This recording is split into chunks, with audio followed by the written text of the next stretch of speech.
How exciting. Who do they belong to? I pointed to Marisol Barrera, who sat 4 seats away from me. My father made an approving noise. Everyone approved of Marisol. She never had chocolate on her cheek. She remembered to brush her hair. Her handwriting was neat. The corners of her homework folders were never crumpled. She wore a blue shirt that matched her mother's, with a tiny, colorful Eversun logo. I tried to sit up straighter, like Marisol, but my backbone couldn't sort out how to do it. I ended up slouching. Oh well, at least there was one thing I could do that Marisol couldn't. I didn't think anyone else could do it, actually. I could talk to magical creatures, and they could understand me. No one believed me about this, unfortunately. Also, I didn't get a lot of practice with it, since the building where I lived didn't allow animals of any kind, even magical ones.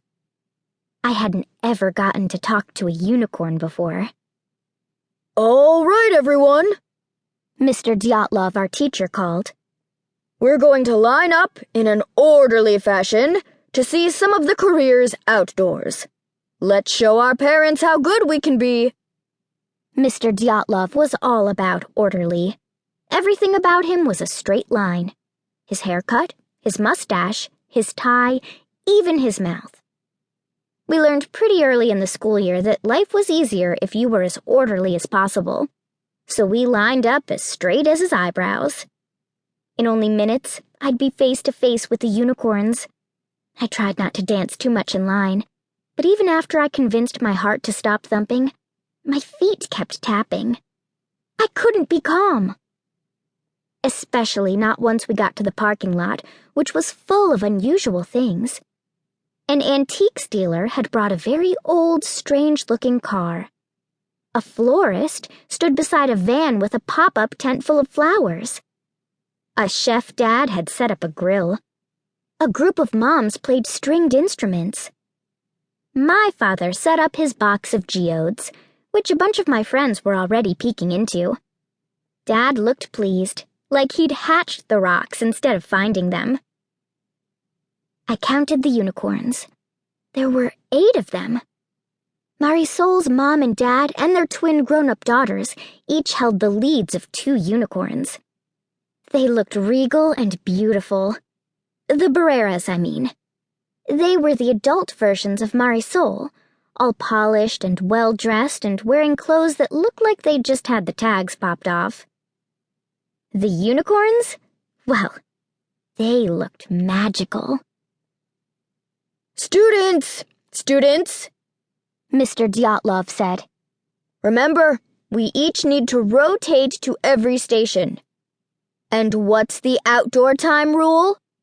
No running, no going off on our own, and wash our hands when we get back inside. We all repeated obediently. Satisfied, Mr. Dyatlov waved us off, and we all walked, very, very, very fast, to our first stations. Obviously, I was going to the unicorns first. It worked out pretty well, too, since the chef parent was luring everyone in his direction with hot-off-the-griddle pancakes. I would have some time at the unicorn station by myself.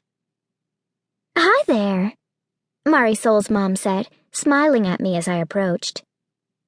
Do you think you want to raise unicorns when you grow up? Yes, maybe. I don't know.